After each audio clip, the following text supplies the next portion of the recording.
Thank you. Yes, we are back here in Cork. We're live here at UCC, and it's all about Pride this morning. And our first guest this morning is Orla Egan, founder of Cork LGBT Archive. Good morning to you. Good morning. How are you? I'm great. You're I'm good. Great. In a beautiful morning, in a beautiful setting. Listen, as an activist in the LGBTQI plus community for many years, what changes have you seen in Cork? Well, I mean, we've always had a really long history of activism. So, you know, that continues, the spirit of people kind of working really hard to change the lived reality for LGBT people.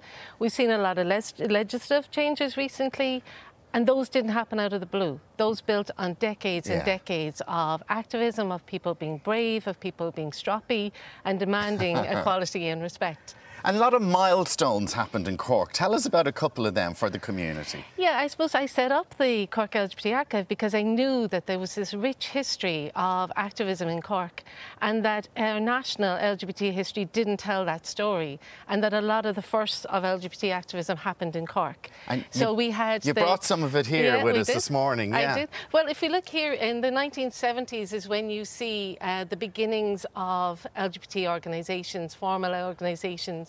So you had the Irish Gay Rights Movement setting up, and you had the first gay centre opening in Cork in 1976.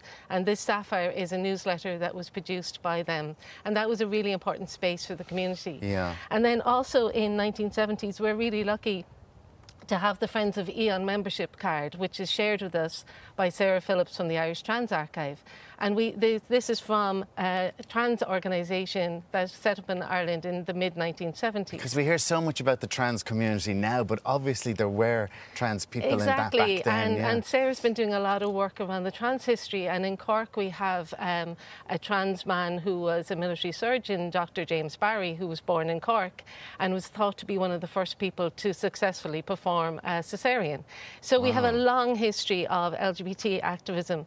And actually TENI, the Transgender Equality Network of Ireland, actually started in Cork and then reformed in Dublin. Now tell me about, because I wanted to, there's so much to go through, but tell me about the first time that you organised something in the St. Patrick's Day Parade. Okay, so in 1992, you were talking about all the firsts. You know, we had the first National Gay Conference was in Cork. The first AIDS leaflet was produced in Cork. UCC was the first NUI college to recognise a gay sock. Now, it took them a while. Yeah. They were also the first to set up a LGBT staff network. In 1991, the first lesbian and gay film festival was in Cork, and then in 1992... All before Dublin did it. They were all happening in Cork, in the Rebel County. So in 1992, we had the first ever LGBT float in a Patrick's Day Parade anywhere. And you organised this? I organised that with Petra Stona and other people involved in the Other Place Community Centre.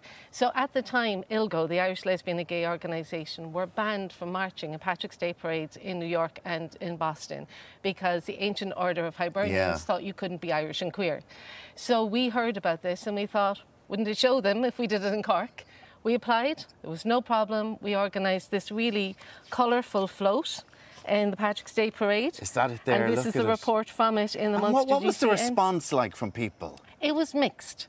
So I got hit in the head with a bottle, but it was a plastic bottle. But you got so somebody was annoyed enough to throw a bottle at you. So some people were doing that, but then there was also cheering. As we were going down one of the streets, there was this little old lady jumping up and down, clapping and waving and saying, "You're gorgeous." And we won the prize for the best new entry that year. Isn't that brilliant? And it was such a contrast to New York, and we led the float with a Hello New York banner, and it brought a tear to a few eyes in New York. Tell me about the Cork Queeros here, just quickly and briefly. So this is the new exhibition that we developed last year, and it is a really wide range of members of the LGBT community.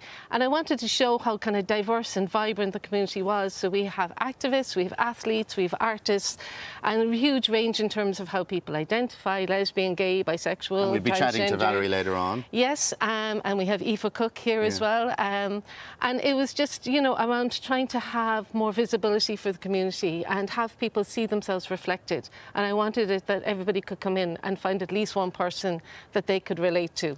And it is amazing that we were talking about over the weekend about other people coming out now within the sporting field, and just how good that is for young LGBTQI plus community to see role models like that. Absolutely, absolutely. And I mean, I suppose the thing with something like Queer is not everybody feels able to be that visible. Yeah. So I was really grateful for everybody who was willing to participate in it. And I brought you a book. Oh, there you go. Thank you. This is the Queer Republic of Cork book, which goes with the exhibition and traces the history of the community from the 70s to the 90s.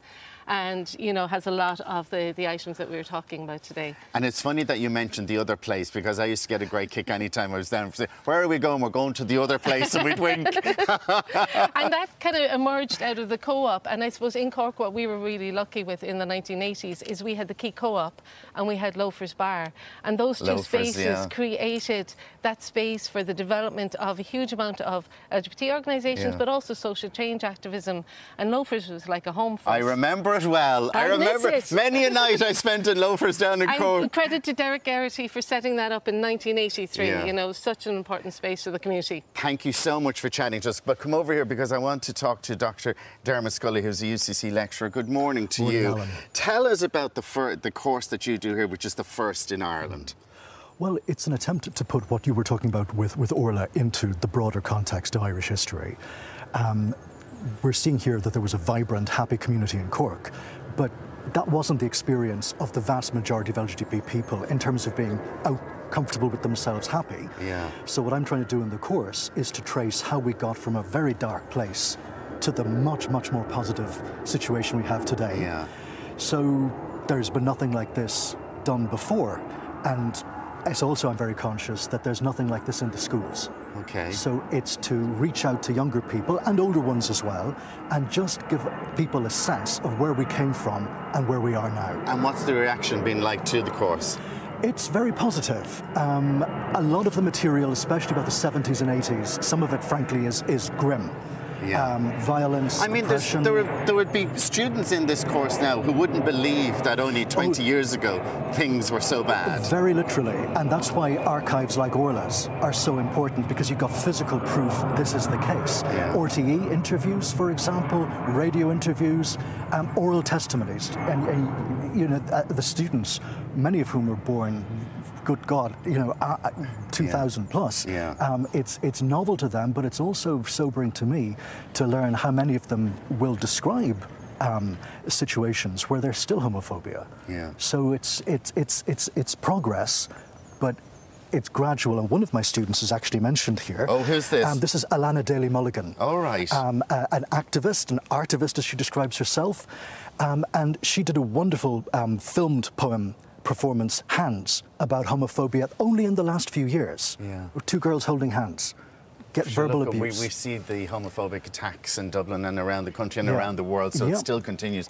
And I suppose that's what Pride is all about. It is. Absolutely, it is. It's about visibility, it's about getting people included, and Orla mentioned people being feisty and demanding their rights. Come back over to us. So it's about all of those things, and this is going to be the first time, for example, that UCC has been one of the sponsors of Pride in Cork. There's going to be a breakfast here for staff and students going on the march. Yeah. And you've walked around campus, you've seen we have the Pride flag, we have visibility. And the Rainbow Walk, which we'll be looking at. I'll be strutting my stuff on it a little later on. Listen, it's fascinating, and I suppose it is great that people can see this archive here in Cork, and thanks to you for that. And it's online as well. Oh, it's online. We have a digital archive, corklgbtarchive.com, so a lot of the information is there if people want to find out more about it. Okay, thank you both very much for joining us this morning.